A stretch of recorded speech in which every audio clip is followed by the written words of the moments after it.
Okay, ಭ್ರಷ್ಟಾಚಾರ ಮುಕ್ತ ಕ್ಷೇತ್ರ ಆಗ್ಬೇಕು ಅಂತ ಹೇಳ್ತಾ ಇದ್ರಿ ಕಳೆದ 2 ವರ್ಷಗಳ ಹಿಂದೆ ಅಂತ ಅನಿಸ್ತದೆ. ಆಗಿದೆಯಾ ಭ್ರಷ್ಟಾಚಾರ ಮುಕ್ತ ಬೇಲೂರು? ಸಂಪೂರ್ಣ ಆಗಿಲ್ಲ. ಫಸ್ಟ್ ನಾನು ಭ್ರಷ್ಟಾಚಾರ ಮುಕ್ತ ಪರ್ಸನ್ ಆಗಿದ್ದೀನಿ. ಅದಾದ್ಮೇಲೆ ಹಂತವಾಗಿ ಒಂದಿಷ್ಟು ಬರ್ತಾ ಇದೆ. ಅಂದ್ರೆ ಇಂದಿನ ಇದನ್ನ ನೋಡಿದ್ರೆ ಒಂದಿಷ್ಟು ಕಡಿಮೆ ಆಗ್ತಾ ಇದೆ ಗಾತ್ರ. At a time over nights ಅಲ್ಲಿ ಆಗ್ತಕ್ಕಂತ ಇದು ನಮ್ಮ ದೇಶ ಅಲ್ಲ, ಆಗ್ತಕ್ಕಂಥದ್ದು ಒಂದಿಷ್ಟು ಪ್ರಮಾಣ. ಓಕೆ ಸರ್, ಪ್ರತಿನಿತ್ಯ ಎಷ್ಟು ಜನ ಬರ್ತಾರೆ ಅಹವಾಲುಗಳನ್ನ ತಗೊಂಡು ಅಂತ? 24x7 ಇದ್ರೆ 24x7 ಸಹ ಭೇಟಿ ಮಾಡ್ತಕ್ಕಂಥದ್ದಾಗತ್ತೆ. ಸಾರ್ವಜನಿಕರು ಬರ್ತಕ್ಕಂಥದ್ದು ಕಚೇರಿ ಇರ್ಬೋದು, ಮನೆ ಇರ್ಬೋದು, ಎಲ್ಲಾ ಕಡೆನೂ ಬರ್ತಾರೆ. ಯಾವ ತರದ ಅಹವಾಲುಗಳನ್ನ ಹೆಚ್ಚಾಗಿ ತಗೊಂಡ್ ಬರ್ತಾರೆ ಸರ್ ಕ್ಷೇತ್ರದ ಜನ? ಏನ್ ಸಮಸ್ಯೆನ ತೋಡ್ಕೊಳ್ತಾರೆ ಅಂತ? ಬೇಲೂರು ವಿಧಾನಸಭಾ ಕ್ಷೇತ್ರ ಮಲೆನಾಡು, ಅರೆಮಲೆನಾಡು, ಬಯಲುಸೀಮೆಯನ್ನ ಹೊಂದಿರತಕ್ಕಂಥದ್ದು.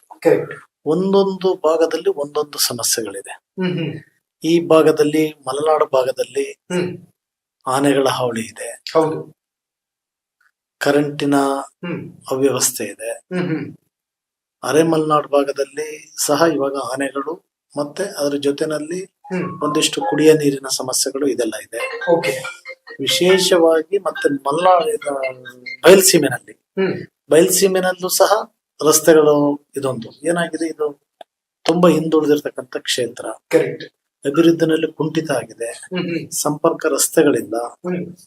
ಆಮೇಲೆ ಬಹುದಿನಗಳಿಂದ ನೆನೆಗುದಿಗೆ ಬಿದ್ದಿರ್ತಕ್ಕಂತಹ ಏನು ಕಂದಾಯ ಇಲಾಖೆಯ ಸಮಸ್ಯೆಗಳಿರ್ಬೋದು, ಬಹುತೇಕ ಕಂದಾಯ ಇಲಾಖೆದು.